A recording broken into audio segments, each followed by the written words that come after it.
right, Andrew, very nice to meet you. This is Andrew. Now I don't know how to pronounce your last name, so I'm just gonna let you introduce yourself. Okay, well it's Andrew Gough. The vagaries of the English language, of course, there would have plenty of options for pronunciation. Yeah. A bit about me, bit of biography. Yes, I'd love to know a little yeah. biographical information. Okay. What you do, and just who you are. Right, okay, well, I'll start from who I am and what I am now. The two are closely linked. I'm a Church of England priest, so really my job is who I am as well. Now, the way my actual job is, I'm a school chaplain. I've done that for about 25 years full-time. The current version of that is step towards retirement, so it's I just work 4 days a week. And I'm at the boys' grammar school in the Cathedral Close in Salisbury. Prior to that, I was 22 years at Warwick School, which unsurprisingly is in Warwick, which is English Midlands, just south of Birmingham. Another sort of medieval town famous for its castle. It's just by Stratford-on-Avon, which most Americans have heard of. So that's did that for 22 years. Prior to that, a parish priest in Liverpool. Did that for 4 years. And then prior to that, I wasn't ordained. I worked for 4 years in a design and print group. That was quite interesting. That was a workers' cooperative, Christian workers' cooperative, in terms of its organisation, economic model. Prior to that, I was a civil servant. I worked in monitoring NHS expenditure, and after I was a civil servant for about 7 years, and then eventually just lost the will to live, really, and had to do something else. That makes sense. Yeah. My degree is in theology. That's the one I completed. I started life as an engineer. I did 2 years in the engineering school, and me and maths really parted company after 2 years.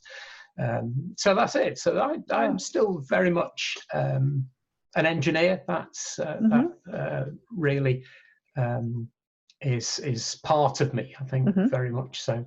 What a diverse and interesting background. Yeah, it's sort of jack of all trades, master of none, really. So yes, a generalist. So that's me, really. In a few minutes. Yeah. So we have something we share in common, which is a love for a certain book. Oh yeah. So I would love to know how you came across this book and what your relationship is with Zen and the Art of Motorcycle Maintenance. Yeah, well, that's a pretty straightforward one, because something else that I am is a motorcyclist, and that is some people ride them as a means of transport. For many people, it's just part of the very being. I've ridden motorbikes since a teenager, and I read Zen and the Art of Motorcycle Maintenance because it's I thought because it was a motorcycling book, and in one sense it is.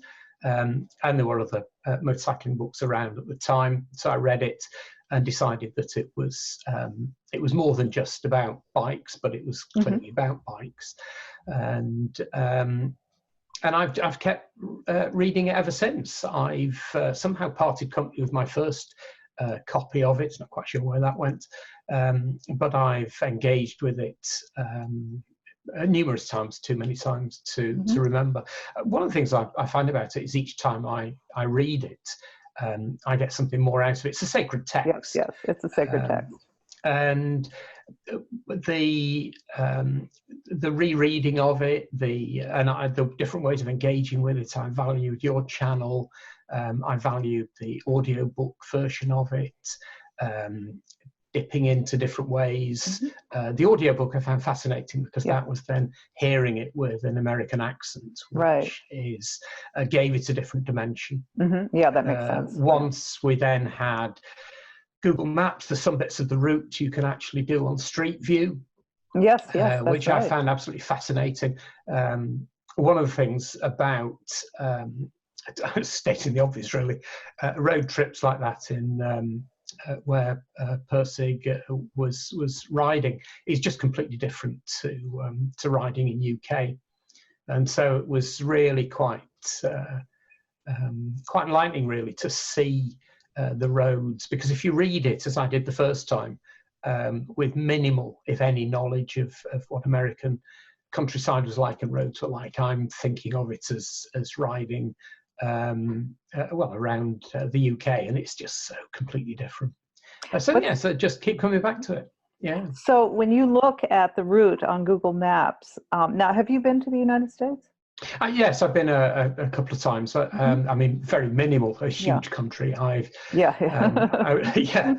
was in Pennsylvania for about, I was there for about 3 weeks. That was a work trip, really. So I dipped into Pennsylvania. A lot of that felt very British. That makes sense.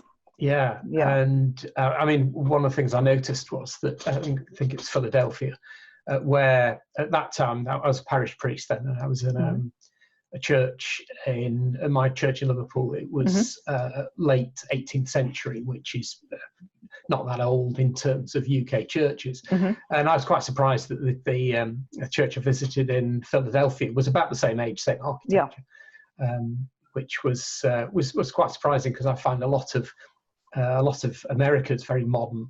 That's true. Well, it's sort of interesting in Lila, that we're starting to do, is that he points out how European the East Coast is. Yes. And then it goes gradually more Indian to the west. Right. Yes. Yeah. And then, I mean, part of that trip, which does link in here with Pirsig, is one of the days we went to a Bible Society, which is based in New York, and it was a real sort of thoroughly American day. We went in this absolutely colossal Buick, which I think is probably the biggest car I've ever been in, and we stopped for breakfast on the way down, so this massive American breakfast. But what struck me really was I had been to New York, but I'd viewed New York from the back window of this Buick, and I realized as I was driving through that it was indistinguishable from watching it on television, because I was watching it through a rectangle of glass. And we parked in, there was a car park at the bottom of the office block. We parked, we went in, we spent the day in meetings, we got back in the car, we drove out again. So I theoretically had been to New York. But I think it's Pirsig who talks about. Yeah, he does in chapter 1. Talks about that, the difference. Now, of course, if you're riding a bike, you're just there. You can hear it, you can smell it. You are, and previously when we used to ride with open face helmets, you were even more absolutely there. And I'm not old enough to have ridden without a helmet, although I have done that a few times, just a very short, usually I'm sort of testing other people's bikes and we're off road. But that sense of I had been to New York, but I hadn't meaningfully. That makes sense. Yeah. And then a couple of years ago, we went to New York. That was a holiday trip then. So but again, it's New York. So that's it. That's my knowledge of America, which is pretty thin, really. But when you look at Google Maps, and I guess this is sort of the same kind of thing, it doesn't put you in the experience, really. I mean, it's looking at it through a television screen of some sort. Google Maps is. It's a different dimension. But at the same time, there's something about the technology that adds a dimension to it that television never could. Oh, I think it does. I mean, I think one of the things that Google Maps showed me was, if you think of riding your bike in the UK, the roads are fairly narrow and fairly windy. The closest we've got to what Pirsig was riding through would probably be our eastern counties, which tend to be pretty flat with long straight roads, and I know them. I've only ridden around there one trip for a few days. It's fairly boring, which is why I've never come back again. But to get the sense of just the sheer scale, these huge, long, straight roads, there just isn't that. A lot of riding a bike in the UK is I mean, I found amusing that the Chautauqua type idea, where I thought, well, you can't do that on a British road because you'd be dead. And one of the things I like about riding a motorbike, it's a sort of mindfulness exercise. Yeah, for sure. Because you have to be, certainly UK standard, just ordinary county roads, not on the motorways. So you really have to be present.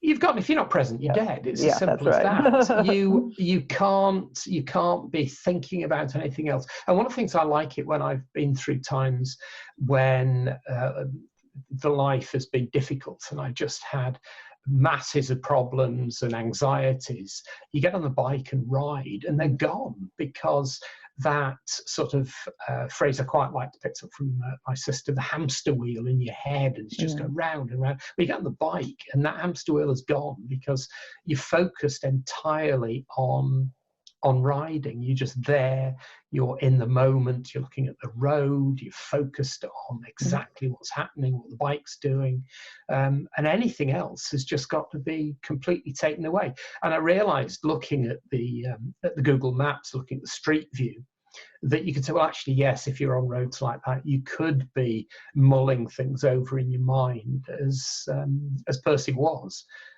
So I think that's how it particularly opened up an appreciation of the differences between my experience of riding a bike and Pirsig's. I've never ridden anywhere else other than UK, so it's a pretty limited experience, really. Well, that's interesting. What you're saying is, because you have a situation where there might be an obstacle at any second, I guess, is what you're saying, is that it sort of puts you in a state of mind that you could say is a Zen state of mind. Oh, it is, yeah, unquestionably, totally and utterly focused in the moment, absolutely there, absolutely present. And one of the differences between driving a car and riding a motorbike is that on a bike it's just you and the machine. One of the things I find fascinating is the fact that I have no idea really how you take a bike round a sweeping bend, because it's a question of you look at the road and somehow you go around the bend. And even thinking about it consciously as I'm doing it, it's incredibly difficult to work out what I'm doing. And I really don't know anymore what I'm doing as I would if you said to somebody, how do you run? I don't know really. Or how do you breathe? I don't know really. I just do it. It just happens. And that total oneness, again, I think would be brought out very much within that sort of Zen type thinking, a totality of being. And also very much more concerned with the road. If you're in a car, you can, the road's got to be pretty bad before you're bothered about what the road's like. On a bike, you're constantly looking. Potholes, patches of mud, patches of gravel, white lines down the middle of the road, white lines that might be somewhere else, white paint on the road for writing. All this is, you've just got to take it all in and be completely there, focused on that. Yeah. So that really, what that makes me think of course, is being on that track of quality. You are in that flow state. It's all gumption. And, there's nothing but you and quality, high or low. You're going towards the high and avoiding the low. And that's what that really sounds like. Yes. Yeah. Yeah. So, and that, of course, is the when you're questioning what is Zen in the art of motorcycle maintenance, or what is Zen in the art of being on a motorcycle, where is the Zen in the title? That is it, I think. Yeah. Although on that note, one of the things that struck me the first, I read it in the 70s, so it hadn't been out long when I read it, and one of the things that struck me reading it was I couldn't quite see why bother with the Zen title, and Pirsig writing it clearly coming from a sort of Western Buddhist perspective. Right. Because, to state the completely obvious, I was reading it from the perspective of a Christian. Always been a Christian. I brought up in a Christian home. I don't have Yeah. any particular sort of conversion experience where I can say I wasn't and now I am. Yeah. And so I was reading this as whatever I was then, early 20s, early 20s, and Christian theology, either student or graduate, depending on, I can't remember exactly when I read it. And reading it, thinking, well, this is just exactly the way that I ride a bike. It's exactly the way I maintain the bike. It's exactly the way I function. And clearly I wasn't coming from a Zen perspective at all. I was coming from a completely Christian perspective. So I would want to challenge just how Zen Pirsig's writing is. I think it's something, and one of the things it most definitely is not, and it's not that sort of hard-nosed Richard Dawkins type materialism. No, for sure. It's definitely a long way from that. But how, whether it's specifically Zen or whether it's, I hate the word, spiritual engagement, and that idea of it's a quality engagement, but the quality engagement can be manifested then through Christianity, it can be manifested through Buddhism, potentially can be manifested through other religious systems. Let's just say this experiential component or the mystical component of all religions is kind of expressed. Like let's just say that Pirsig chose Zen for himself because that's how he practiced. Yeah. But that's what he's saying, is that this particular experiential aspect of it in the moment, in the present, following the quality track, that is something that is, inherent in every practice. And so I'm very interested, one thing I'm very interested in particular with your experience is how, as a Christian, and not just not just a Christian, but someone who's been Christian all their life and who chose to go into the church as a priest. I'm really interested in your understanding of Zen and the art of motorcycle maintenance, maybe even Pirsig's philosophy in general, from that perspective, because this is something I think about a lot. Being I'm interested in Eastern religions, and I have a meditation practice, but I come from the Episcopal point of view, and that's very much part of my own culture growing up. So I see both sides, and I'm constantly weighing both sides, and I think about this a lot. So I'm really interested in Zen and the art of motorcycle maintenance and Pirsig's philosophy through a Christian point of view. And one thing I want to also point out is that you taught philosophy for a very long time. Yes, the time that I've always taught. A part of my chaplain role, that's the specifically religious bit, but I've also been part of the academic structures as well. Right. So you're also coming at it from the point of view who someone has a very strong academic background in philosophy. Yes, I wasn't teaching. I was teaching at English A level. So that's the exams that the students take when they're 18. As university entrance. So whereas I've taught philosophy for 20 years or so, I wasn't teaching at university college level. So I was teaching before that. Although the English philosophy A level is a very, very rigorous course. It's probably one of the most difficult of the arts and humanities. We constantly complained that it was really treating these 16 to 18-year-olds as if they were undergraduates. So that, yes, I have got that background in philosophy. I now teach religious studies, so that's a more sort of theological and nothing like the same level of academic rigor as the philosophy, which suits me to a certain extent because it's a lot more relaxed, a lot easier as I move towards retirement, really. Sorry, you just asked a question. Yeah, so I've got like 3 ways I'd love, because of your specific group of knowledges, let's just say. I'm really interested in how you perceive Pirsig's philosophy, how you relate to it from a Christian perspective, from the perspective of someone who understands, who knows philosophy so well, and also from the perspective of a motorcycle rider and mechanic. So can we start with the Christian perspective? Okay. Well, I think the Christian perspective on it was one where I just simply shared, I think, Pirsig's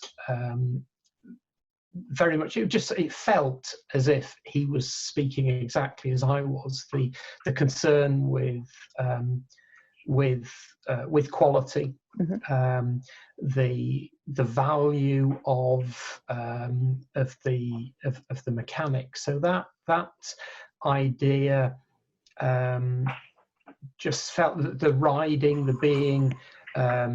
being aware of what's going on. So I think all of that just fitted really with. Now, of course, I'm a Church of England now. I grew up in the Methodist Church, Mm-hmm. so I've always been part of that sort of pretty inclusive. I mean, as a school chaplain, my role has to be inclusive, whereas it's the school is sort of nominally Christian. It's and there's plenty of Christian families represented in the school. I've got all sorts of beliefs and within the school, so I've got to operate on a very inclusive basis. So bringing in somebody saying they're coming from a Zen perspective is not something I'm bothered about, and entirely comfortable, incorporating that. Yeah, and I think nowadays people are more open, like people who are in more traditional religious situations, such as yourself, are becoming more open to integrating other perspectives, is what I'm, kind of seeing. Is that true? I mean, for example, Paul Vanderklay is very open-minded about integrating a lot of different ideas, although he is the minister of a fairly conservative church. Yeah, I mean, I think that the tradition that Paul's from would be one which is not noted for its inclusive functioning. The Church of England's always had to do that. I mean, military chaplains, for example, hospital chaplains, a lot of those chaplaincy roles, prison chaplains, are just having to work. It's not a gathered congregation. The people you're working with are not those who voluntarily turned up and are there in your building. They're people who are there for a variety of reasons, and there's an element whereby the chaplaincy is imposed on them.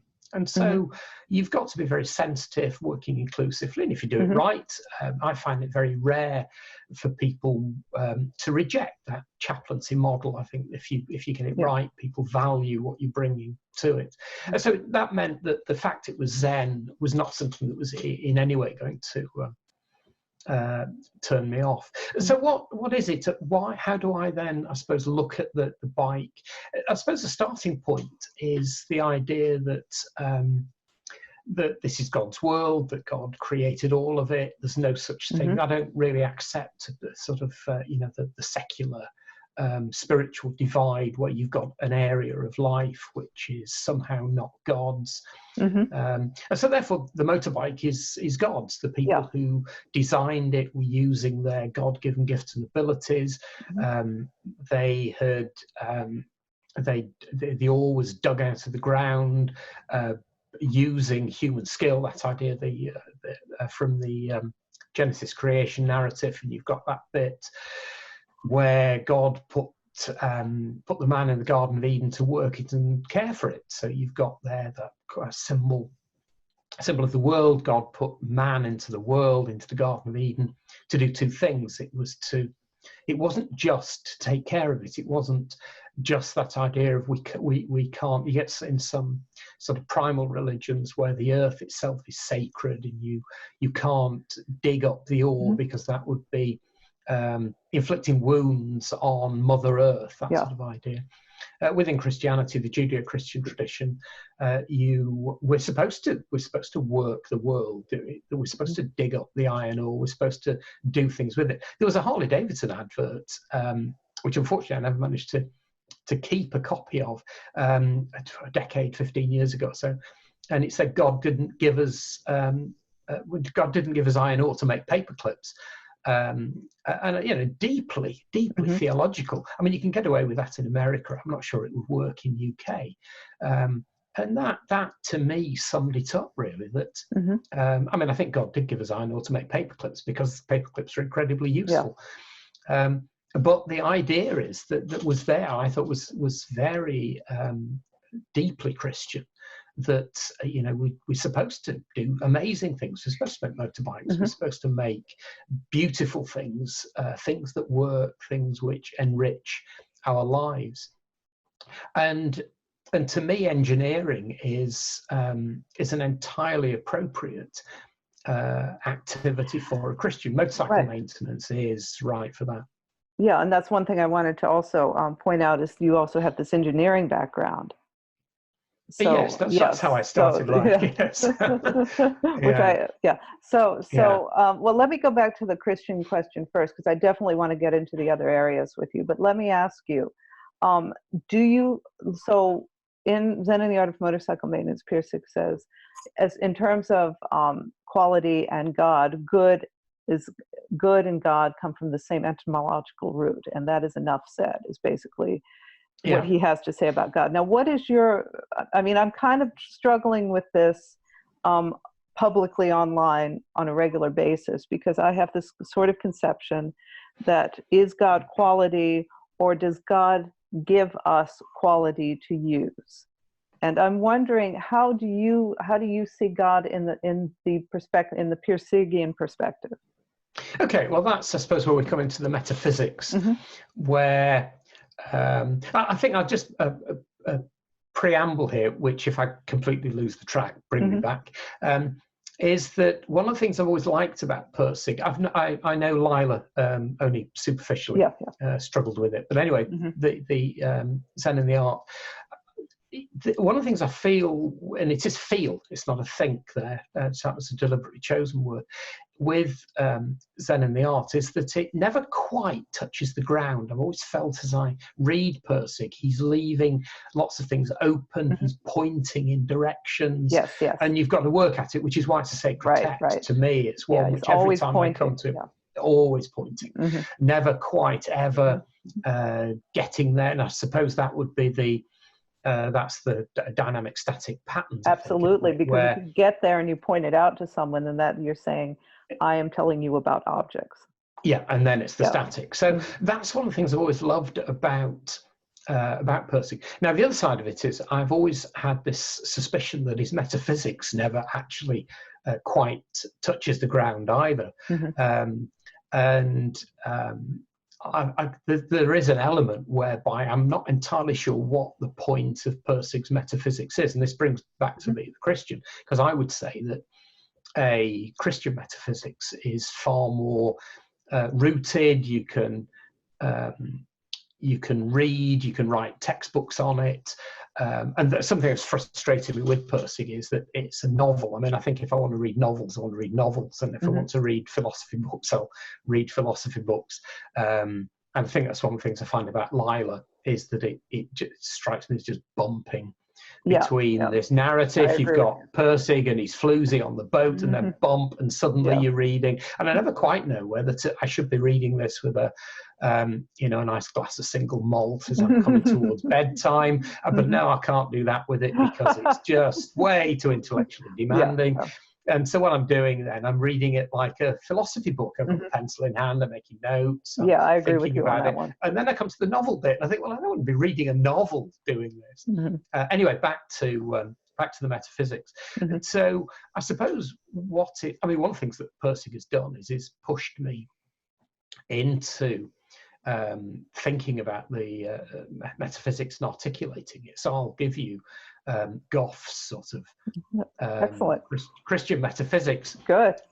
Now, the starting point of this is God, and so it's then is looking at then we've got this sense that we are in, let's call it reality, for want of a better term. We've got our perceptions of things which feel very solid. Okay, so what are they? We've got a perception of them as solid, and where did they come from? What are they, and how do we get that perception? So, looking at a very straightforward Genesis creation story, you've got God created from nothing. That classic God creates ex nihilo, that the creation and God are separate, so that distinguishes between the monist and the theist. So I'm a theist. I think that God is separate from the creation. But what is the creation? What is it? Well, God thinks it into existence, and it continues to exist because God sustains it by his thinking. So I don't know whether this is God dreams it into existence, God thinks it into existence. Now, of course, one of the problems here is we're having to use standard human language. I'm working with the English language. That's right. Yeah. And I've got to use these words. I've got to use images from human experience, because otherwise I can't communicate anything at all. Absolutely. And sometimes there's a time and a place for just sitting, soaking oneself in the mystery. That's great. I love doing that. I'm very fortunate to operate within the cathedral. So yes, let me just ask you a question about that. That sort of describes how you were relating Zen and the Art of Motorcycle Maintenance to Christianity. This in the moment absorbing. Yeah. Is that correct? That's right. Yeah. So well, that's right. So you've got the sense of total oneness with everything when you're on the bike, and you've got a bend every few hundred meters. You've got you're just completely one at that stage with everything. So that is so. How does that relate in a specifically Christian way to God, let's just say, or the totality of being, or how would you characterize that?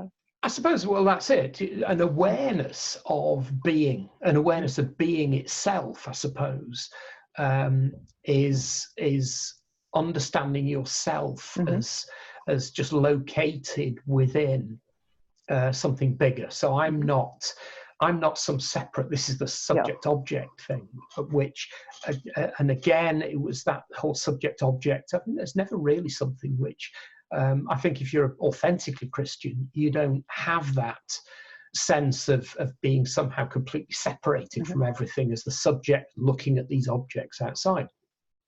So on the bike, I am one. I'm one with the bike. I'm one with the road. I'm there in the environment. I'm aware of the English country roads. I'm aware of trees. I'm aware of sun. You're very aware of seasons. So you're aware of cold and heat, and also aware of one's own mortality. When you're riding a bike, and you've got the tarmac that's about a meter below where you are. And I've had two parting companies with motorbikes. I was ambulanced away from both of them. One's mortality is just there. You are constantly staring death in the face, and you know full well that any second now something could happen.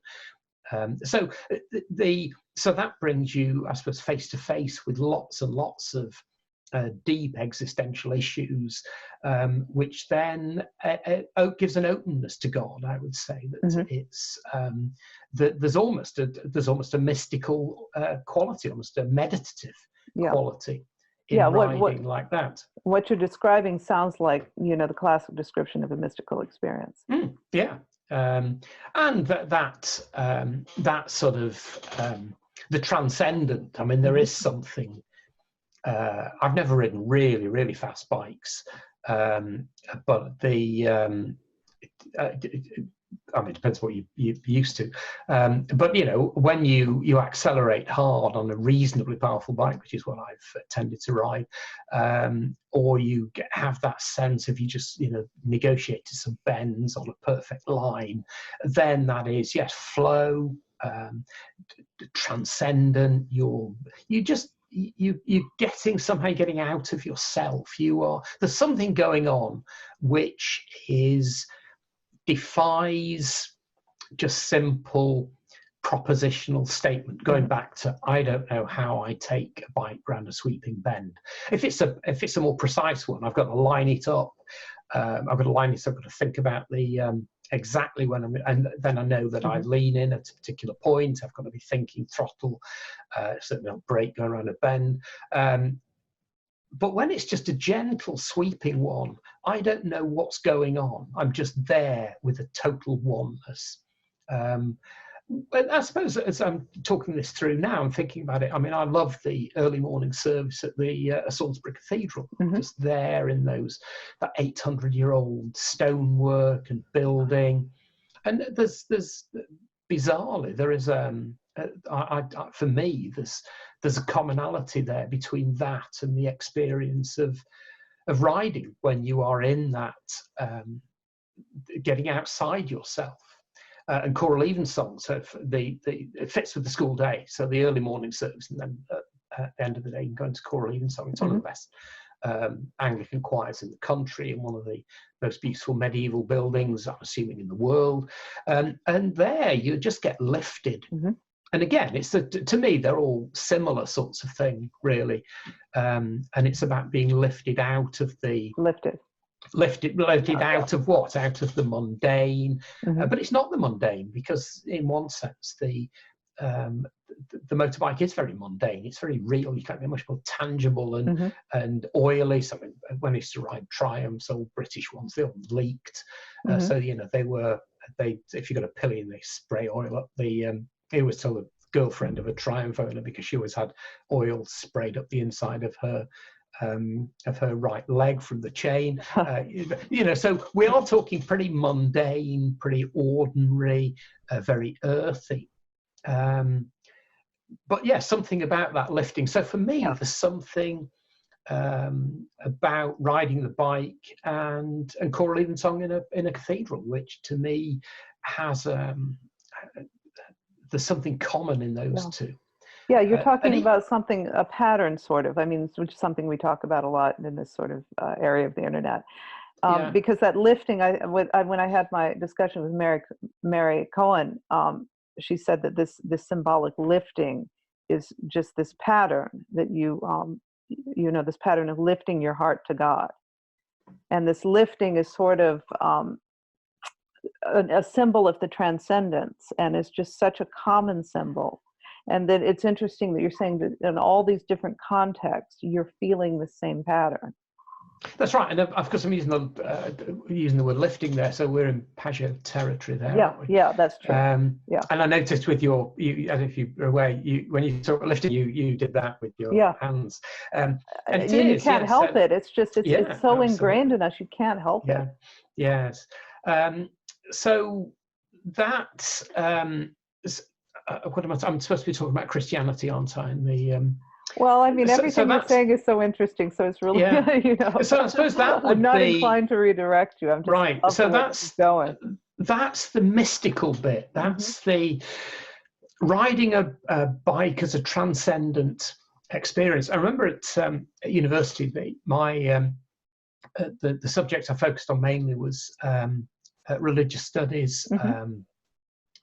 I suppose interface with anthropology, trying to look at and particularly looking at Western society using standard anthropological categories. I dispute the whole discipline of sociology, because it seems to be saying that somehow the sort of white Westerners are different. No, we're not. We're Homo sapiens. We're the same as the people who the anthropologists study. And using these anthropologist categories to analyze Western culture. And one of the standard ones is, what is religion? And we looked at football, and we looked at motorcycle gangs there. And I remember a conversation we were sitting around in the seminar and discussing this idea of riding the motorcycle as a transcendent experience, which I found quite amusing, because I was the only one in that group who'd actually ever been on a motorcycle. So it was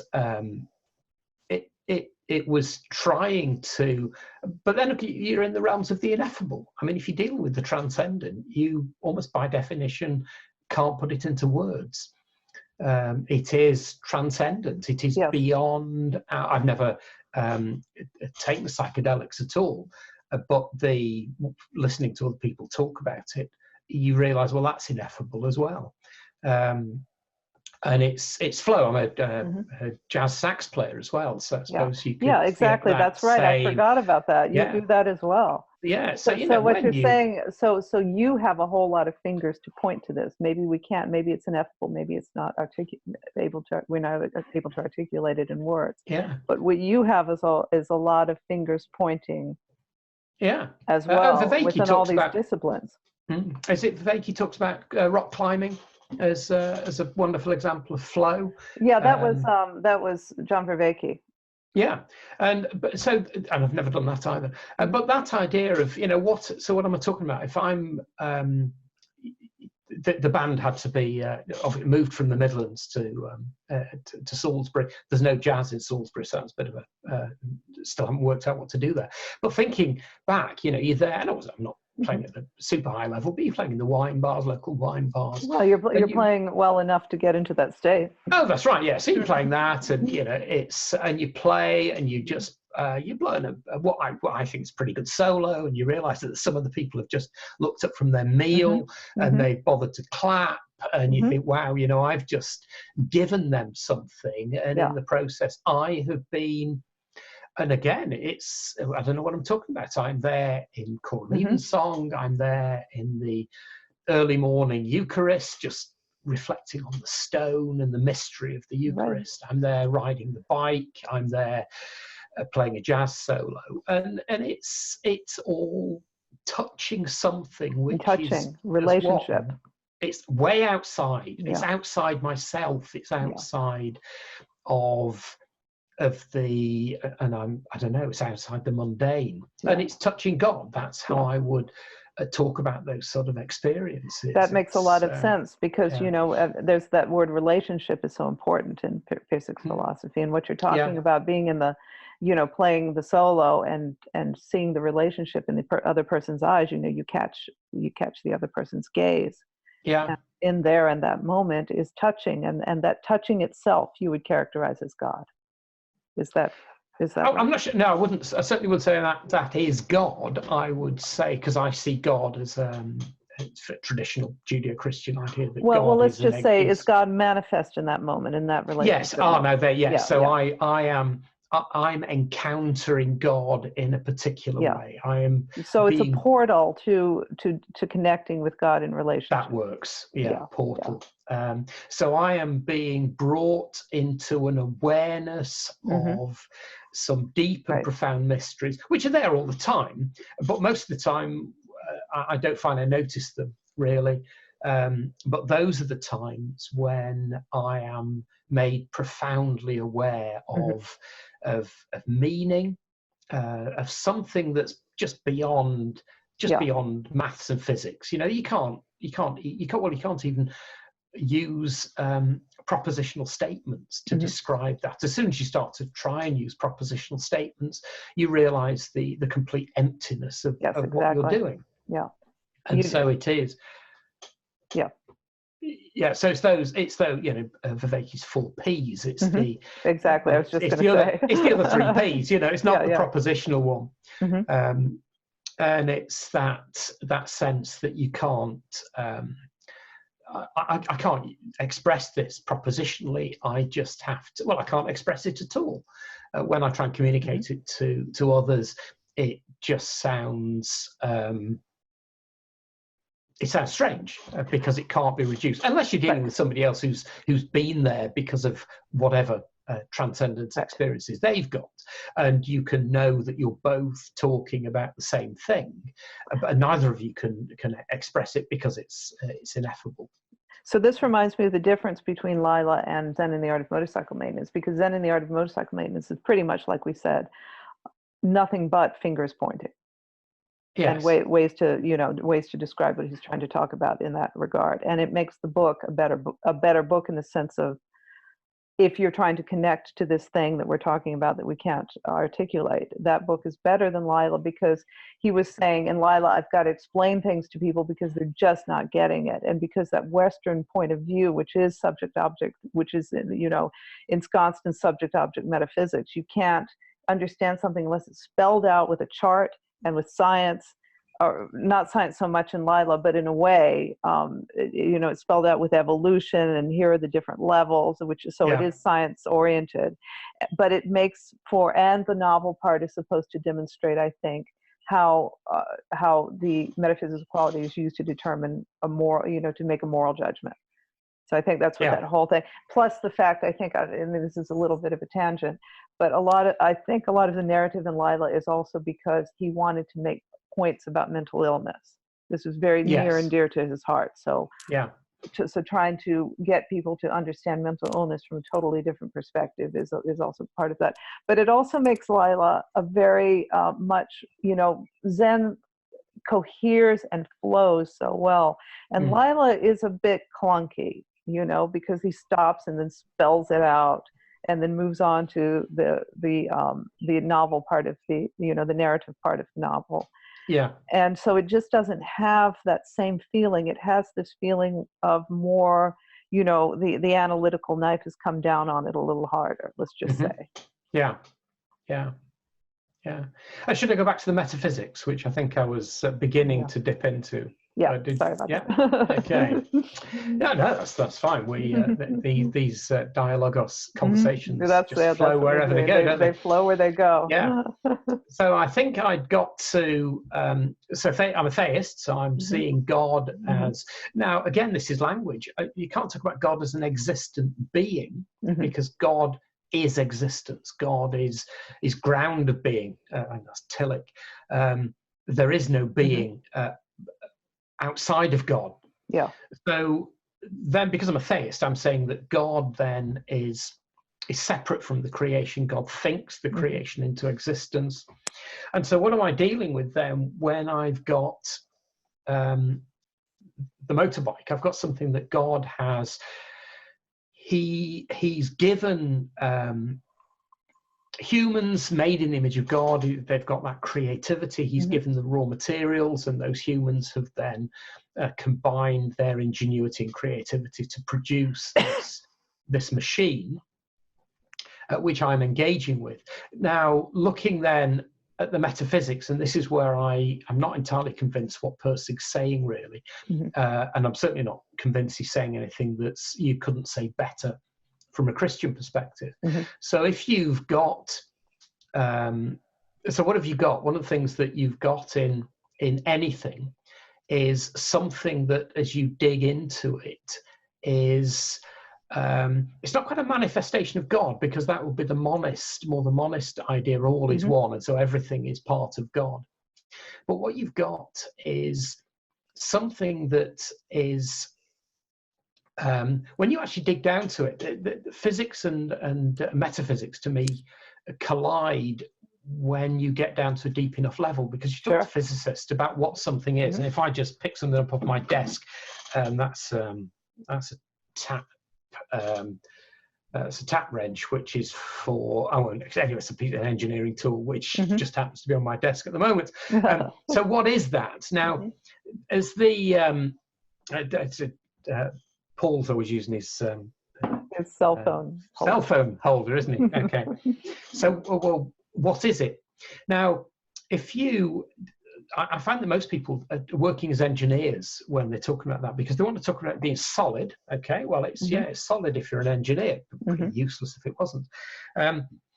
But if you're a physicist, what it is energy and information. Is as far as I can see, the best way of explaining one. In other words, they want to explain it with mathematical equations, and ultimately, as you keep going down, and you say, well, what is it? What is it? What is it? And ultimately, you get down is space, and it's energy and information, but there's no solidity there. So, well, okay, so what is it? Now, that would cohere entirely with a theistic metaphysics, which says, well, there isn't anything solid, because solid only there's only solidity because our perception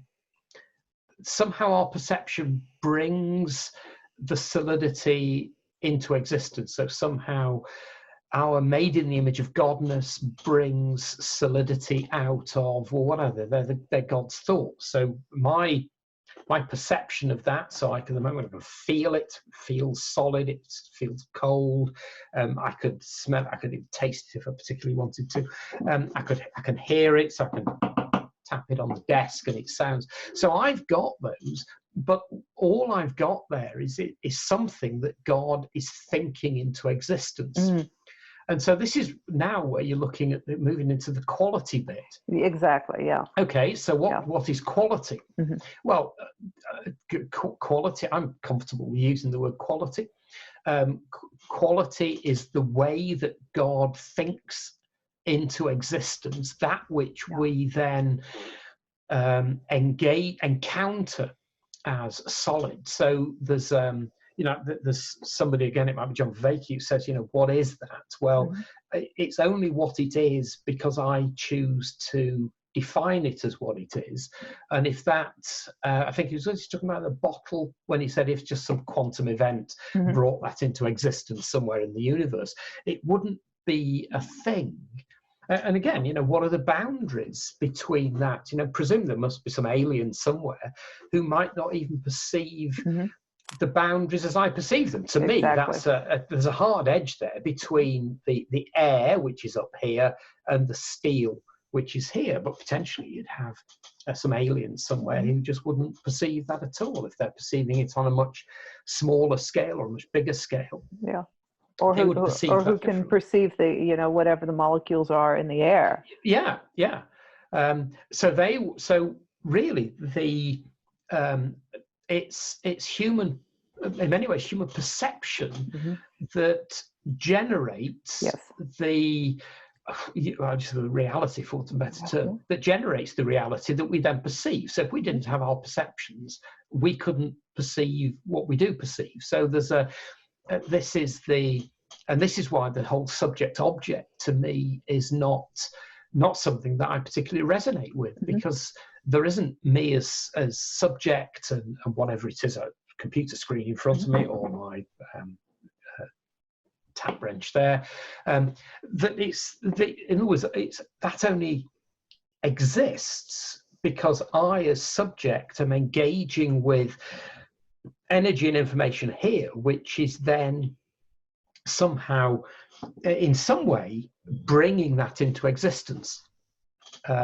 So there isn't a me as subject, that as object separate.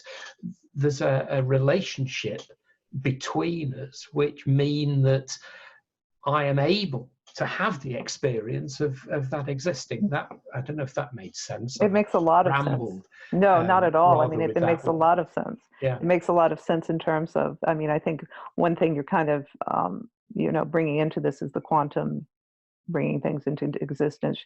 You're also, it also reminds me of the, the object in the background. Let's just say the perception and the background, and you need both of them to even see the object at all.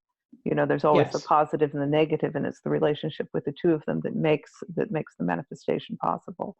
Yeah. But another thing I was thinking is that in the metaphysics of quality, you have this inclination towards freedom, let's just say. So if you're saying that God is lack of limitation and we are limited, like inorganic is the most limited, in the metaphysics of quality in Lila with the levels. Yeah. You have something like you have something like energy is always, or however you want to conceive it, reality is always trying to make itself freer. So if something inorganic can become organic, it's freer. And if those organic separations, let's just say, can become social, then it's freer. And that freedom is always towards God, which is totally limitless. Is there any, like, when I say that, does that make any sense in Christian perspective, or am I just kind of? I could see it's not something I particularly. That's Lila, isn't it? Which it's actually because we've both read McWatt's dissertation. I think that's something that I got out of McWatt. Oh, right, okay. And just for the viewers, McWatt was the fellow who did his doctorate in the metaphysics of quality. Yeah. And his dissertation is available online, as well as a kind of simplified version, which is called a textbook to metaphysics of quality. Mm. So with that, I think, and with McWatt as well, I thought really in reading that I mean, neither Pirsig nor McWatt engage with Christianity at all. No. And that's pretty typical. philosophy departments tend to just ignore that. Yeah. Because I studied within a theology department, of course, I was studying metaphysics within a Christian framework, and what I've studied since it's always been, I've always read it within a Christian perception. And one of the things that surprises me is that when you look at the fact that the Christian church has wrestled with metaphysical questions for, I don't know, 1500 years, maybe the whole of the existence of Christian thinkers, so, close to 2000 years. And yet all of that thinking tends to be just completely dismissed. You just go from sort of Plato to, let's just bypass everything in the middle, and we'll then just pick up again with something much later. Plato is usually rejected along the way. And I've just slightly lost track of where I am, really. Well, you're talking that's right, about freedom. So that what you were saying there, I wouldn't just trying to think this through on the hoof. What you were saying didn't seem to clash particularly with a Christian understanding. Freedom, freedom is not totally. Freedom within God is what would be a Christian understanding, and so quality would be yes, the quality would be that which would lead us to God. Quality would be greater freedom, but I just can't quite see what the inorganic. I mean, there we go. That's inorganic. Now I think that is pretty high quality. I prefer it if it's with a little bit of biography. When I left the Midlands, my son and I had a joint workshop as he'd grown up. He developed the workshop at home. He'd moved out, but the workshop was still really at home. And so he'd turn up home. Sometimes you'd find a Land Rover on the drive, and then you realise it's got no wheels on it. So okay, well, clearly that's there for a bit. And then when I left, I one of these foolish gestures that fathers do. I said, well, okay, you keep the workshop because you're using it, you need it, and I'll see what happens. So hence having bought that, because that's my old ones are still in the Midlands with my son. So that's where was I going? So that, I think, is, let's look at the ones I had before, which were sort of 40 years old, or German, or real British quality engineering. I don't see those particular. Wouldn't see that as less quality than a plant, or less quality than a dog, or less quality than me. So maybe I'm missing the point there. No, I mean, I think this is all things to just talk about and think about, because I don't know if there's anything really. I think something like Pirsig's philosophy you can use as a way to understand, to continue to try to understand reality, and I don't think it's set in stone per se. I mean, you have these people at the metaphysicalquality.org rehashing the stuff over and over again and just going in different directions. So I think it's a basis for trying to understand things, but you can certainly elaborate on it. I think something like the what did you call it, the tap wrench? Yes, tap wrench. I think, now, wouldn't you say, in Zen and the Art of Motorcycle Maintenance, when he breaks down the components of the motorcycle, doesn't he say these are intellectual patterns manifested in steel? Yes. So it's something like, even if something is inorganic per se in terms of what it's made out of, the actual item is an intellectual pattern, and it has a social use.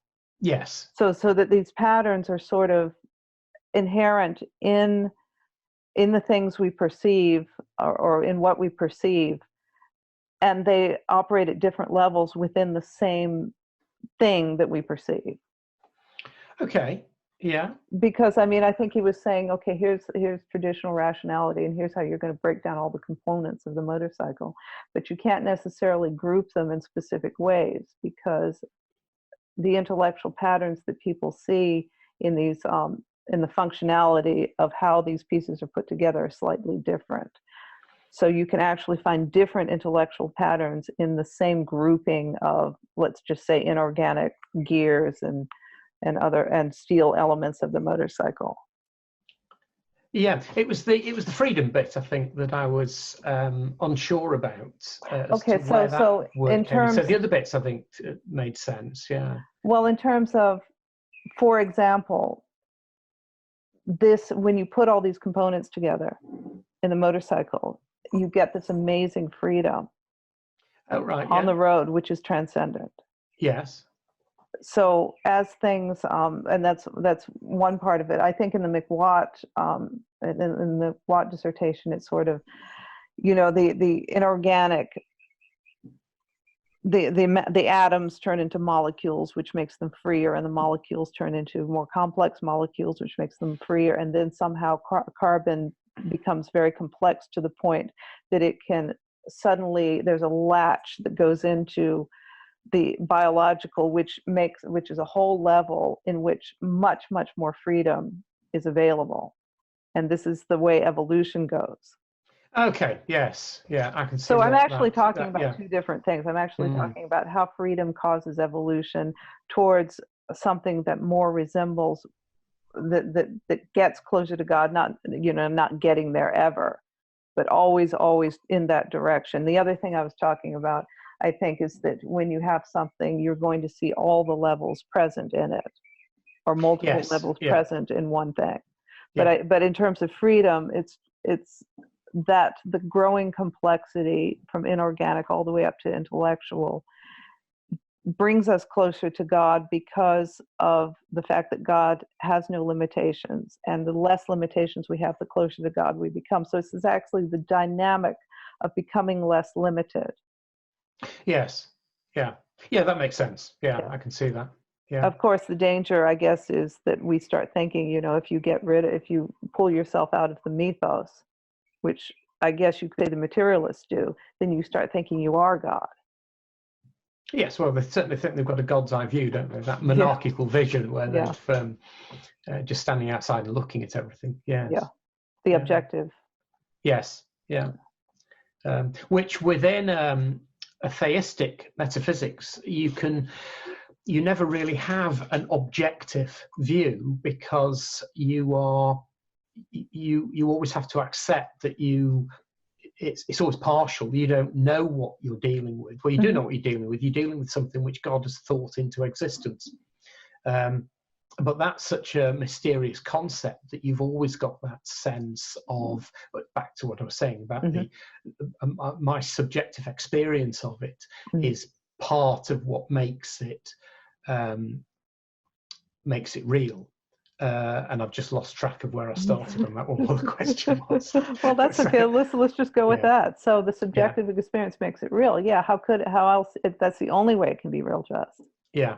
Is our that's right. So it's about the So in other words, I've always had this. You always got that sense with the Christian metaphysic that you're dealing with something profoundly mysterious. Even that is profoundly mysterious, because ultimately, does a physicist want to tell me what that is?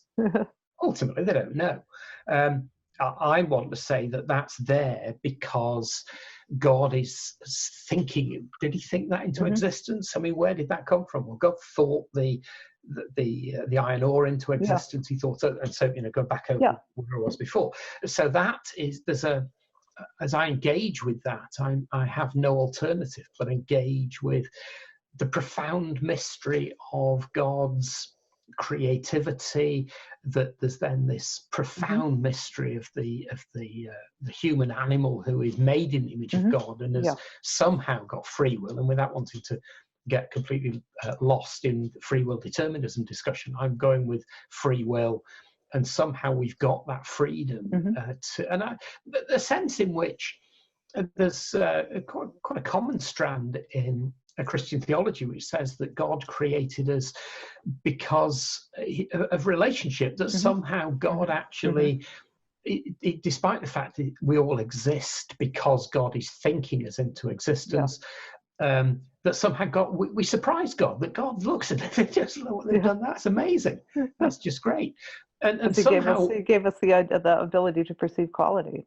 Yeah, and somehow it's the idea. I like the idea of God as the novelist writing the novel. Not something I've ever done, but you get some Creativity. some novelists will talk about the characters that they have created, who almost talk to them and almost tell them, and then when they're writing, they're just amazed that the character has revealed to them something they couldn't have thought of, they didn't think of. And that's just and now, of course, we've got God's omnipotence. I'm not going to tell God anything that he didn't know. But somehow that idea of humans are creating things which God enjoys. So, I mean, a classic one, you get Beethoven, he writes his symphonies, and God enjoys listening to those symphonies and thinks, oh, that's amazing. He got it right. Look what he did with really what I gave him. Look what he did with what I gave him. Yeah. So I want to ask you. Yeah, go on. I want to ask you about quality, because I just thought of this quality and creativity. So what is the relationship between the two? Like quality, if it's always moving you forward, and it's always manifesting, it's always trying to manifest in the world through analog, then creativity and quality must be very related. Yeah, so I suppose what would I say there? I'd go with creativity as a manifestation of quality. So my normal language for that is creativity is a manifestation of God. Creativity is a manifestation of God's image within us. So we are, it is because we are made in the image of God that we can do these things. And it's our, and if you look at Homo sapiens compared to our closest living relatives, which would be the chimps, and the bonobo chimp, I understand, is the most intelligent of those. But there's orders of magnitude. There's really clear blue water between us and the most intelligent, highly educated bonobo is just way away. And so what we've got is, when we are being creative, then that is a manifestation of God's image within us. It's God's image within us which separates us from the rest of the creation. That's not to say that they're not of value, but we have something which the other elements of creation that we've ever encountered. We're the most intelligent creatures that we know about in the universe. And creativity is that manifestation. We're the only ones who are that creative. So that would be I'd be comfortable with the word quality there. That's a manifestation of quality. So let me ask you something, because there's always this comes up. I mean, I guess in a more fundamentalist, like when the atheists object to Christianity, they'll say, well, all this bad, all this evil, and all the bad things in the world. So how would you, as a Christian, explain using creativity for good, versus using creativity for evil, and where is the difference? Because if creativity in itself is manifesting, is taking what we have and making something new out of it, how is it that people get subverted? And I think this is, all in the self-deception aspect of what John Vervaeke's talking about. But I'm very interested in, and the hardest thing to understand with Pirsig is low quality, I think. So how do you characterize using creativity in service of God, versus using creativity in service of what would it be? How would you characterize creativity used for evil? Well, I suppose that's just got to be free will, really, hasn't it? So we've got the ability to turn steel into things which are profoundly valuable and useful, and then use them in that quality way. But we've also, because of our free will, got the ability to choose to use that creativity to cause harm and destruction. Now, exactly why, and that launches that we're in the problem of evil. You can then start wrestling with the concepts of sin and the fall. To me, that's one. Ultimately, I come down to, it's a profound mystery. I have to teach it to my A-level students, they can't sit and write an essay on the problem of evil and say, well, actually, it's a profound mystery, and just put the pen down. But I think ultimately, when you come down to it, that's where it is, that there's a profound arrogance in humans in saying that we understand everything. We understand the mind of God. We understand what God is. There's some beautiful passages in Job where a very simple sort of translation of it is God says to Job, did you ever build a universe? Did you make the hippopotamus? Are you the one who it doesn't talk about creating the water cycle, but you're the one who creates the weather and thunderstorms and stuff like that. Well, Job obviously says no. So I mean, God, the idea there is God saying to Job, you haven't got a clue. It's that idea of the toddler and the adult, and the gap potentially between us and God is bigger than the toddler and the adult. Right. So ultimately, I think there's no way of dealing with the problem of evil beyond the idea of saying it's a profound mystery.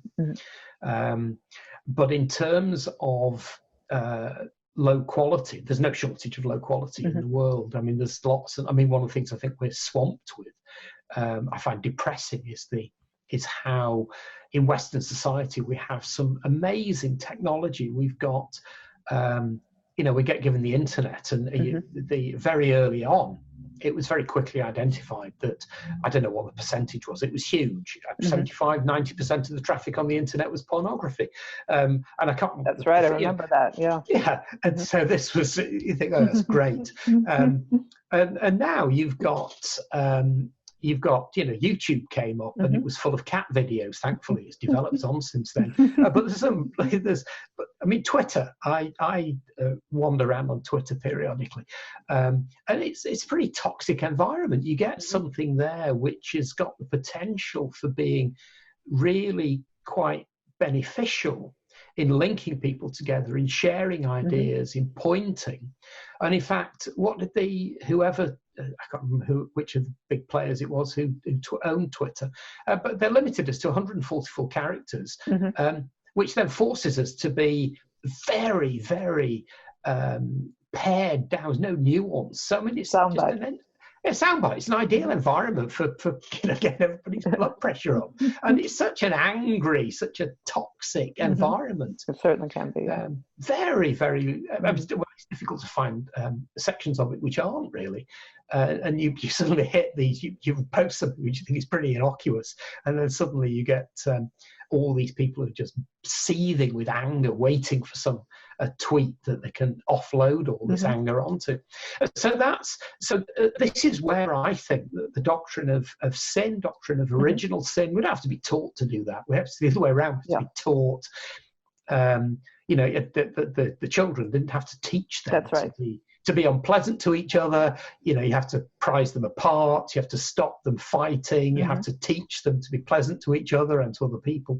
And so the doctrine of sin, original sin, is certainly not one I want to so I'm not going to go into it now in any sort of detail. But I feel when I'm teaching it, that I'd prefer to say, well, just experientially, just look at a baby.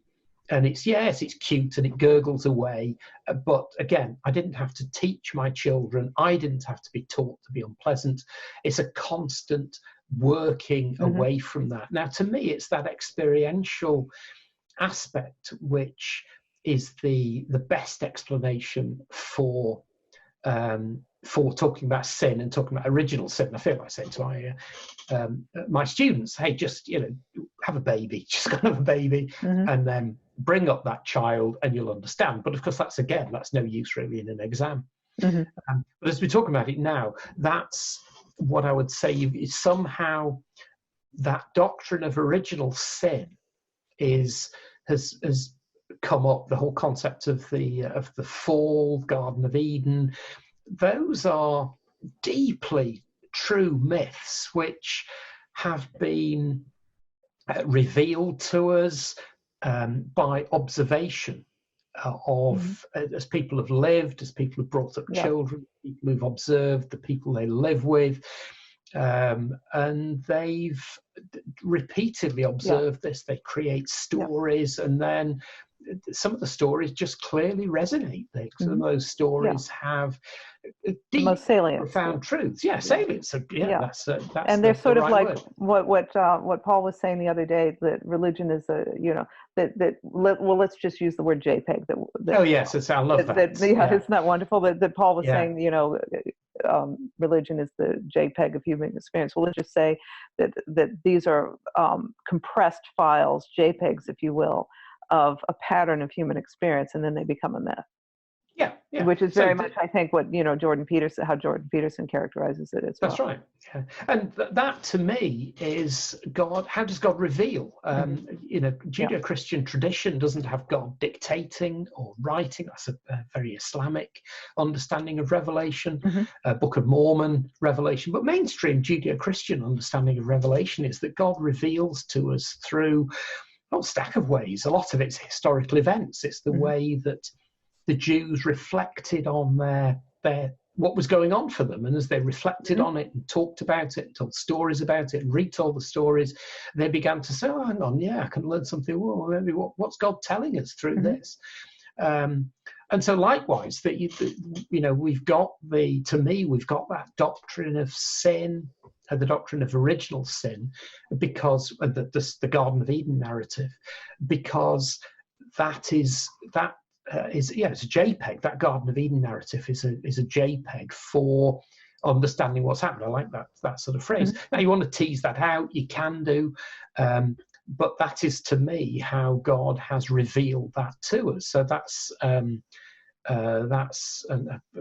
Paul's. There's God number one and God number two. That's the number one, isn't it? With the natural theology. So that would be how I would want to talk about low quality. What's low quality? It's the same as talking about sin. And what is sin? Sin is just what stares you in the face when you just observe the way that the species Homo sapien behaves. So there's not really any surprise that, for example, negative emotions don't feel good and positive emotions do feel good. Yeah. So just in terms of the quality of where you want to go, you would want to go with, this goes into a little bit of the morality, but in a way you want to go in the direction of positive emotion.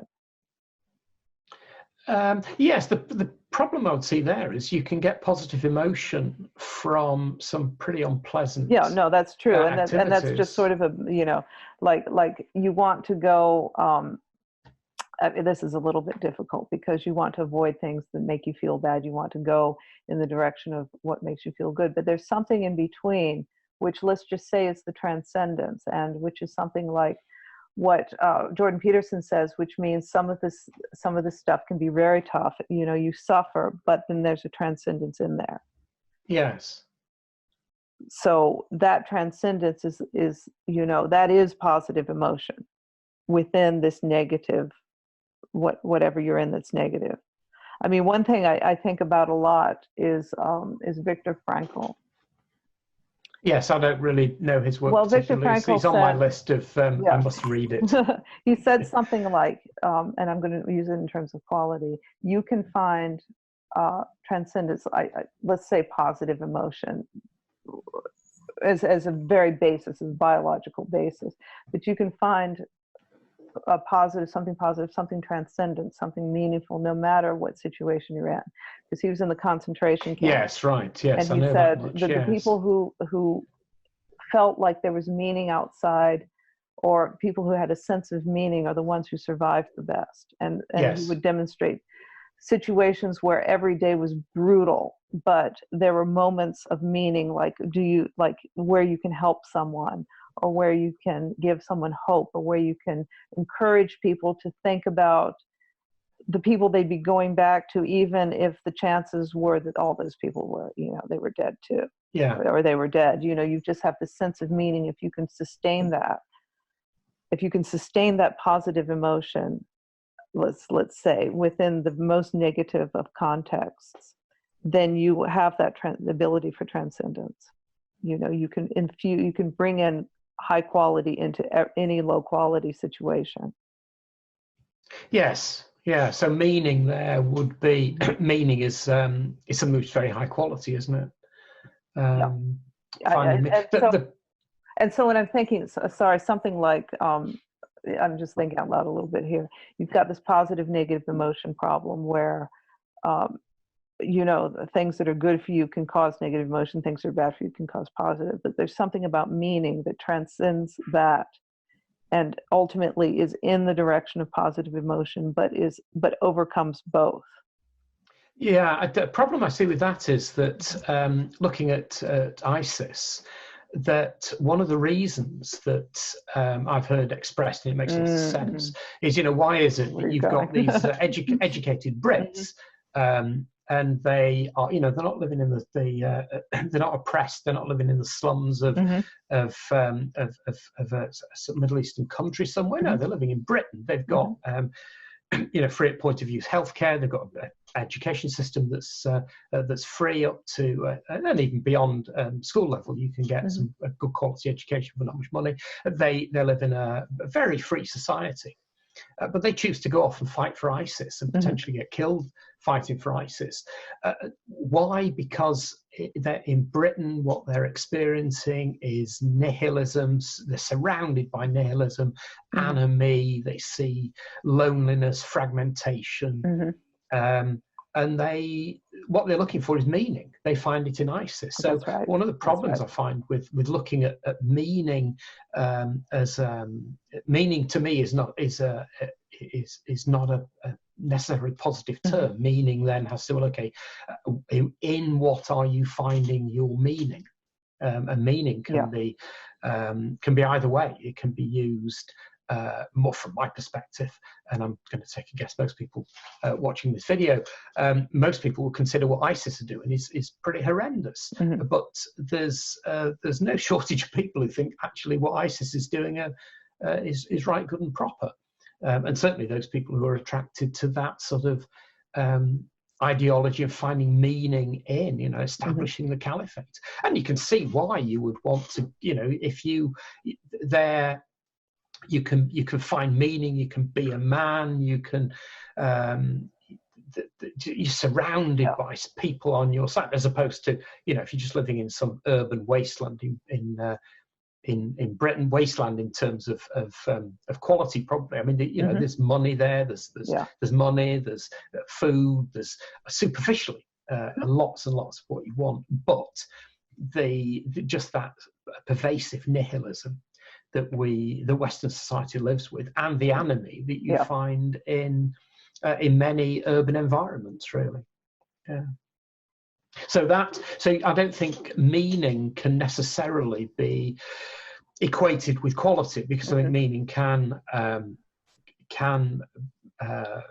be lived out in a way which is, I would want to say, is deeply wrong and profoundly destructive.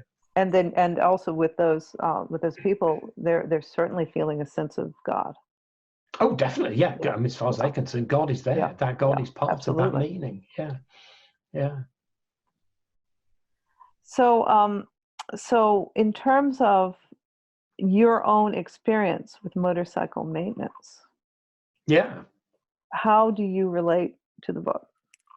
Andrew, look, one of the things that's always fascinated me is why Pirsig is riding that Honda, because I just find it bizarre. He's using a bike which I wouldn't use it's a lovely urban bike. And yes, I mean, you could ride 100 miles on it quite comfortably. But really, that Honda really is ideally suited to medium distances. Solo bike riding, urban riding, just outside urban riding. But the idea of two up, and I don't know how long the trip was. Was it 1,000 miles? I've got no sense of how long it was, but I mean, it was a lot of miles. Yeah, it was 17 days, and they were going up to 300 miles a day. So a couple of thousand miles. And you look at him, and I think from what they didn't start on the East Coast, but it must have been a couple of thousand. And just not what that Honda's designed for. And, you know, the idea he's there, you know, high revving, and of course he's constantly fettling the thing. He's got to be constantly out there on his tools. He's got to adjust the Sounds chain. like he was. He's got to adjust the tappet. Well, I mean, there's two reasons why John wasn't doing that with the BMW. One is he couldn't, and the other is, well, he didn't need to. It's a BMW. Yeah. You know, you get your BMW service before you go, and even that one, the whatever that was, it was probably the 60s, and I don't know, 60, what the number following it is, but mid 60s, 600 BMW. You get it serviced before you go. You get out and you ride it 2,000 miles. There's no problem at all. Whereas the Honda, he's got to be constantly working on it to keep it going. And that just fascinates me, because to me, the bike he ought to be riding is a BMW, just quality. BMW, I mean, German engineering is just a euphemism for top quality engineering. And that's probably the case today, really. So that's always something that's fascinated me. But in terms of the motorcycle maintenance, is, again, it's a bit back to the mindfulness.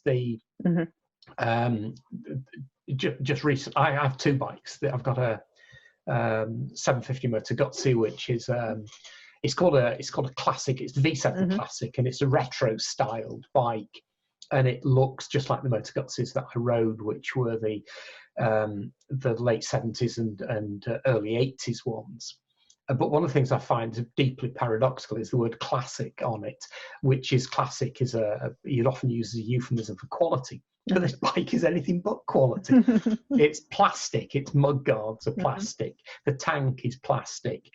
I discovered just recently the headlight unit is plastic. So you screw in the bit that's actually got the glass and the light bulb housing into a plastic fitting, and if it's about 10 years old now, unsurprisingly, the plastic mountings have broken. So at the moment, my headlight unit is held together with duct tape, which is pretty low quality, really. And say, profoundly ironic that it's called classic. You know, almost that sense of anything that has quality written on it or classic written on it, you're going to guarantee it isn't. So what you're describing really is that substandard engineering under a fancy dress of absolutely, yes, style. And it does the job. It's okay, but I had to a routine job. Change the oil last year. Changed the oil. Took the oil drain plug out of the sump. So that's a steel bolt in an aluminium sump, and as it came out, it took the threads with it. The steel had fused to the aluminium. That's possibly to do with the quality of the aluminium that they used in the sump. Anyway, that was that was then a fairly major job to get that what's called helicoil fitted to that. But one of the things I had to do was clean down the aluminium casting so when I could reassemble it, I could put new gasket in. But there's something then, so where I'm eventually getting to with this one, just standing at the workbench and cleaning this, cleaning all the gasket, which is it's a sort of soft paper type stuff with then you've got a gasket compound. Anyway, it takes quite a lot of cleaning, so really meticulous.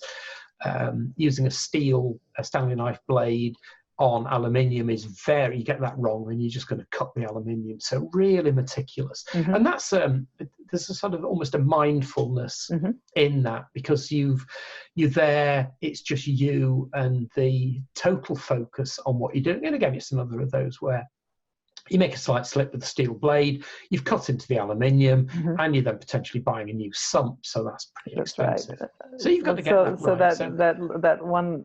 So that's like that. The metaphor is the screw is worth the entire cost of the motorcycle in that way. Oh, absolutely. Oh, no question about that at all. So it's just it is that meditative almost exercise of you just accept, you've got no choice, you accept that there's no way of cleaning this. You can't do it mechanically. I remember my first encounter with an aluminium head on a motorbike was one of the first Japanese bikes I ever worked on, and wanted to get the gasket off. So I just stuck a wire wheel brush on an electric drill, and then realised actually it was an aluminium head. So of course it not only took the gasket off, it took a layer of was digging the aluminium as well. Yeah. So that was an expensive mistake. Then it Yeah. had to go into a engineering shop to be skimmed, to be cleaned up again, so it could work. So it is this, you know, meticulous, very careful, and meditative, I think, is because you can't rush it. It's one of those where, and this is where the home mechanic comes into it, because the home mechanic's got the time to spend doing the job properly. If you're paying £30 an hour, the person's not going to be too impressed if they look on it and say, well, hang on, you know, what's this? And so, well, that was that £300, so that was 10 hours cleaning this. Meticulous, you look beautifully, and I polished it beautifully. Well, I just paid £300 for you to clean this. Whereas the home mechanic will do that, which is why the competent amateur will often do a much better job. Yeah, then that is what Pirsig says. He says if you have the time and the patience, ultimately you will do the best job. Yeah, that's right. And he even says, it's very interesting, I love this, is that you don't even need to be a trained mechanic to know that if you go into this with quality, ultimately, if you follow quality, you're going to get to where you want it. You know, you will get the job done. Yeah, that's right. Which I find it extraordinary, because we are so focused in our society on, well, you need credentials to do this. Yes. And that's just something that I find very transcendent. I mean, very, you know, uplifting, transcendent, all the things we've been talking about. In Zen and the Art of Motorcycle Maintenance, as it says, if you go into this with this mindset, you know, with a desire to be on the quality track, and let's use the word desire in terms of, you know, that's even a way of approaching it from a religious point of view. Yes. Is that if your desire is for quality, ultimately, if you follow that, you will get there. Yes. Yeah. Yeah.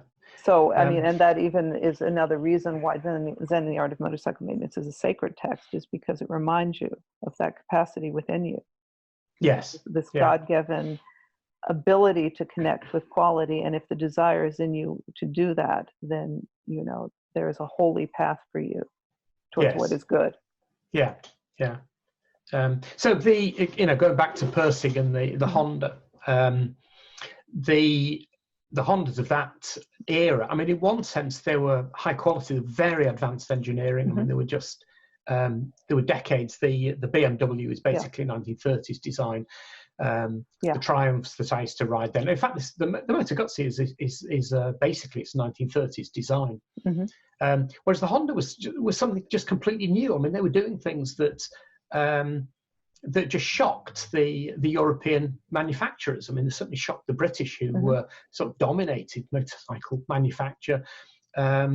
Deep and won all the attempts to win all the racing was all just dominated by British bikes. Then the Honda or the Japanese turn up, and then they suddenly realised that they're winning. People were buying their machines, but there's other elements of it where just the aluminium that they used to be made of, the metal that the screws were made of.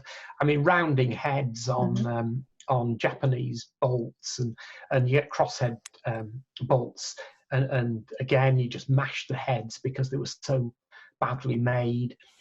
So there were elements of that, which is the aluminium on the casings. You wouldn't bother polishing it. They had a lacquer on them because the aluminium wasn't good enough quality to polish. Whereas, if you wanted to engine casings on a Triumph, you would just polish those, and if you polished them enough, they just came up, and the beautiful mirror finish on them, amazing shine. You couldn't really do that with the Japanese alloy of the 60s. I mean, they're much better quality now, I think. But I've not owned that many Japanese bikes. I was really focused on European ones. And there's an element there whereby that is about what I perceive as quality. So the European engineering always struck me as focusing on that which was really important. It didn't focus on peripheral irrelevances, to the extent that Triumphs were still, they didn't put indicators on bikes until certainly, I mean, I had a 1970 Triumph that didn't have indicators on it, so I don't know when, probably 1973, before they decided that actually, yes, putting indicators on is something that is worth doing. Prior to that, you just stuck your arm out and gave hand signals. And the Europeans have always struck me as focusing on that which is a profound importance. Now, there's something which I'm just working on at the moment, is whether that's true now, because looking at modern BMWs, I mean, they're computers on two wheels, and they've got lots of elements to them which strike me as just not really high quality. They're things which will mean that the bike is obsolete. I mean, I'd have no problems at all riding. I'd certainly have a 1990s, mid-90s BMW.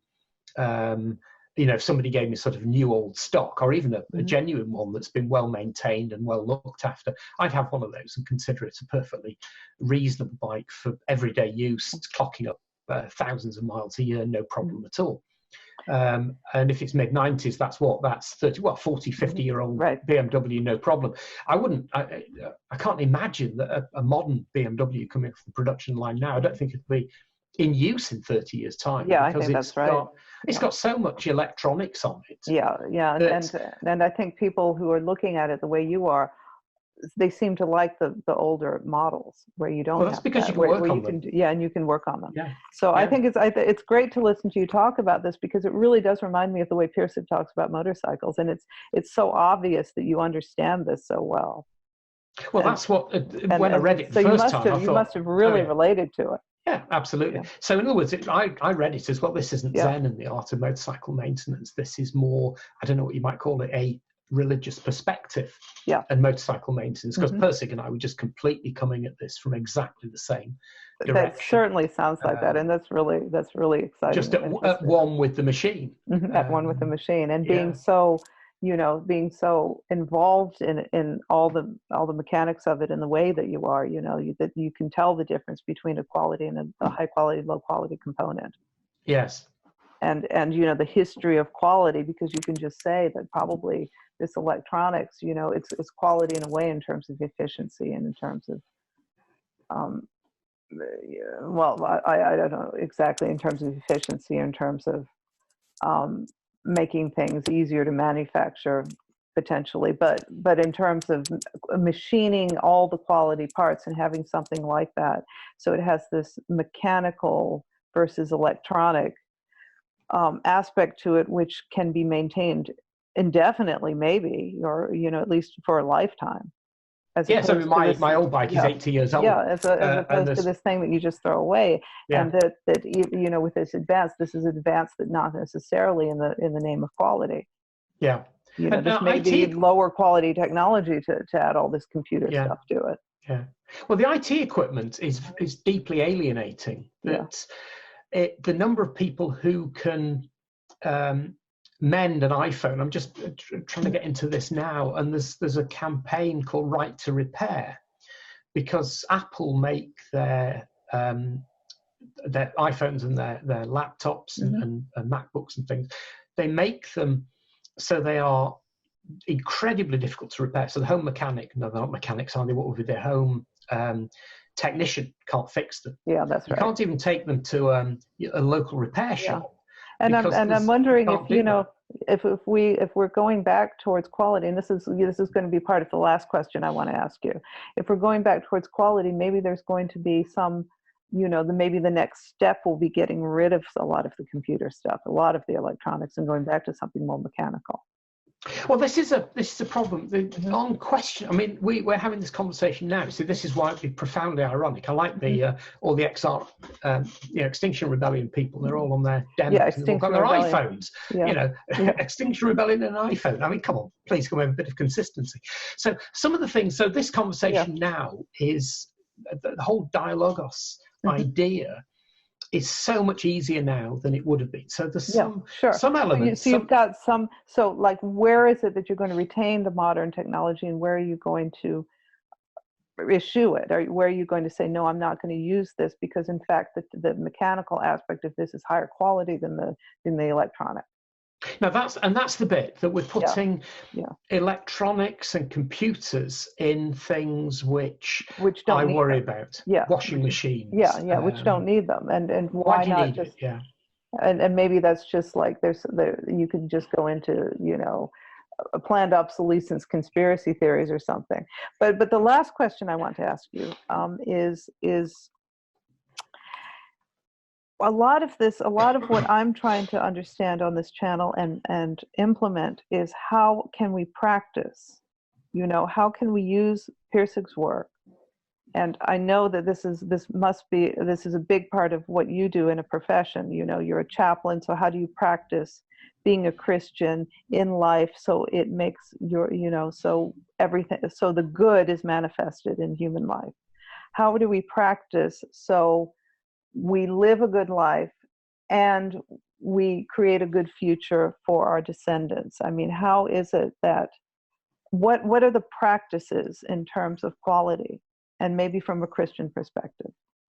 I think probably it would be, how to phrase this, a deep embedding within reality would be one element to that. So in other words, being completely embodied and being, as far as possible, at one. So go back to the motorcycle illustration. So I'm riding the bike and I'm just one with the bike and one with the road and one with everything else. So that model.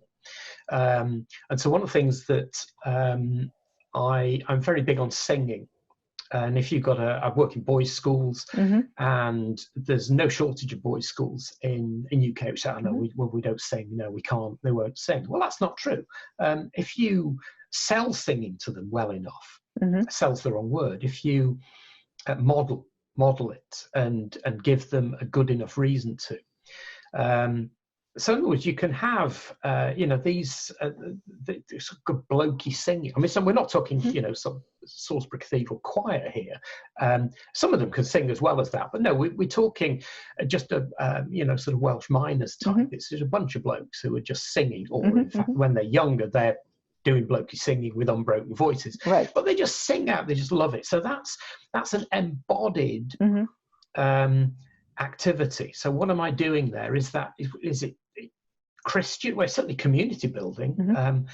School chapels are very often collegiate style. In other words, you're facing each other. It's not pews facing east. There are two lines of pews or chairs in my current chapel facing each other. So you're singing to each other. Complete disaster with COVID-19, trying to get that back. But you've got all these boys, young men singing. So that would be one. So that's about being embodied. The corporate embodied practices, which is something that John Vervaeke certainly emphasizes as well. And it's corporate, it's community building. So the singing together, you're singing the same words together, and it's rousing and it's uplifting. So that would be community. So community. Yeah. So there's something else about. So you've got embodied practice, community. Yeah. And would you say that contemplative practice, like a meditation practice, something like that, that I think we all agree that's critical. I think that's essential. I mean, I use the in school, I tend to try and work with the standard mindfulness type model. In my previous school, that was actually taught formally. So we taught that with them, I think, when they were 15, and I would pick up on that in school chapel. My current school doesn't have any background in that. So I'm trying to dip into it with, what have I got, 160 boys in chapel, and trying to get them to sit in a meditative position and be silent. You always get one or two idiots who spoil it. But, they're getting used to that. And that's getting used to it. Well, yeah. So, some sort of meditative practice. And you do become more accustomed to it the more you do it. Like, it becomes easier. And it actually, of course, on the neurobiological level, changes your brain. Yeah, it makes you a more patient person. So we've got. So I mean, I think that these are emerging as just general categories of practice. The first one being embodied practice, movement practice. Let's just say singing. Yeah. Second would be the community practice, the practice of community, or of engaging in community. The third, meditative. Now. Some of the others we're talking about now, I think the community, the dialogos would be part of community. Do you think? Yeah, it probably is. Or maybe that's something in itself. I'm not sure. Yes, I mean we do that. Thinking about it, we have a thing called Chapel Club, big questions, where this is the voluntary activity. So lunchtime, boys will just turn up in chapel, and we talk things through. So thinking about that, actually, we're doing that's Dialogus, where we pick up on at times. I mean, there was one which is an excellent one where we have beanbags, so we just put these beanbags out in the east end of the chapel by the altar, and we just talk about food. You know, read your the packed lunch. What have you got in your food? So we were reading ingredients and talking about it. Oh, that's so really I suppose interesting. that would be. So these were the younger ones. These were they'd be 12 and 13-year-olds. 11, 12, and 13-year-olds. So that's, I suppose, if Dialogos is conversation and getting places, and as the boys are reading, the boys are giving their insights. I'm not one of these teachers who says, "Oh, the boys teach me far more than I teach them." True, but they're catalysts because they're there. I'm engaging with them. I'm having to communicate with them. I'm having to think how to express ideas, how to authentically, with the baseline of authenticity. And I guess the last one would be something like, as you're saying, you know, something like having some kind of leader, or having some kind of text, or having some kind of thing that puts you in that direction. So the last practice, I think, would be something like going to Mass and reading the Bible, let's just say. You know, something that gives you a solid direction based on what's come before. Yeah. And embedding the boys within church practices is quite difficult. The evangelical tradition in the UK is the best at doing that in terms of most of the youth work. I mean, in Salisbury, there's one church which they're not quite. They've got more youth in their church than the rest of the diocese put together. We're moving in that direction because they've got. And there you've got and the big annual conferences and things like that, and they're very and I mean, I'm talking about within the Anglican tradition here. This is the evangelical wing of the Anglican Church, but they also work across denominations. But they're very good at embedding their young people, teaching leadership, giving role models, giving leadership to younger people, embedding them within the more mainstream is more difficult. In fact, the Salisbury Cathedral's just appointed a new, what's called a minor canon, so a youth worker who is part of the cathedral staff, and he arrived as lockdown started, so I've had one Zoom conversation with him. Now that's going to be quite exciting because we're looking at saying, well, how can we embed these young people within a more traditional framework, soaking in that 800-year-old building, and can we get them to use Prayer Book 1662? So that's archaic language. So getting them to live in it, kind of. All right. So I think we need to wind down a little bit. But one thing I want to say is, one thing we both agree on is, we agree on. I mean, it's been very, very interesting to talk to you on these points, and I just, I love the fact that you've joined me with this, and I can't wait to put it up. Yeah. But one thing I want to just finally mention is this idea of Zen and the Art of Motorcycle Maintenance is a sacred text for both of us. Yeah. Oh yes, definitely. Yes. Multi-layered. Yeah, just multi-layered. Keep coming back to it. Yes. Yeah. Never ceases to deliver. Yes. It does. Yeah, I mean, that's it. It never ceases to deliver. So, Andrew, thank you so much for this. I really appreciate it. I've learned so much, and I love the fact that this has been a big part of your life for so long. And I've been so interested in, the Christian perspective on this, because it's something, with my background, I think about a lot. And I think that somehow, do you think that that Pirsig can enhance life for a Christian? It seems to me that for you it does. I think I'm unconvinced. I think most Christians would read it and think, it's an interesting book, but I'm not entirely sure he's saying enough that I want to keep going. I mean, it might do. Some Christians might find it does as it did with me, and points them to, opens up questions to then explore within a Christian framework. But it's not something I think I would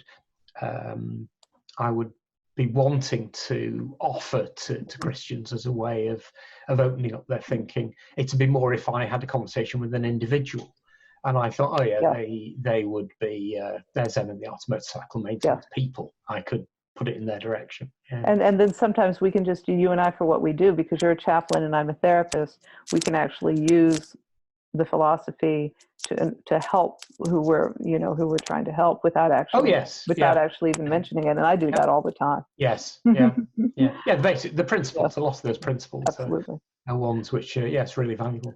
Yeah. Okay, Andrew, thank you so much for this. I really appreciate it. We'll have to do it again. More dialogos. More dialogos.